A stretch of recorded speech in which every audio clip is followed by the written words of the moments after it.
NASA శాస్త్రవేత్తలు అంతరిక్షంలో సూర్యుడు చేసే శబ్దాన్ని రికార్డ్ చేసినప్పుడు వారు షాక్ అయ్యారు.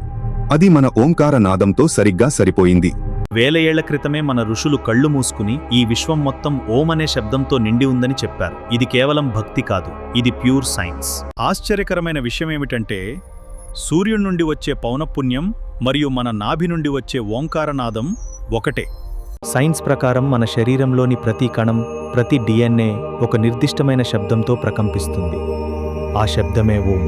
అందుకే మన దేవాలయాల్లో గంటలు కొట్టినప్పుడు వచ్చే శబ్దం మన మెదడును ప్రశాంతంగా మార్చి విశ్వంతో అనుసంధానం చేస్తుంది. రోజుకు కేవలం 11 సార్లు ఓంకారం జపిస్తే మీ ఒత్తిడి తగ్గి జ్ఞాపక శక్తి అద్భుతంగా పెరుగుతుందని సైంటిఫిక్ రీసెర్చ్ చెబుతోంది. సనాతన ధర్మం చెప్పిన ఈ రహస్యాన్ని ఇప్పుడు ప్రపంచం మొత్తం అంగీకరిస్తోంది. మన సంస్కృతి గొప్పతనం ఇదే. ఈ నిజం ప్రతి భారతీయుడికి తెలియాలి.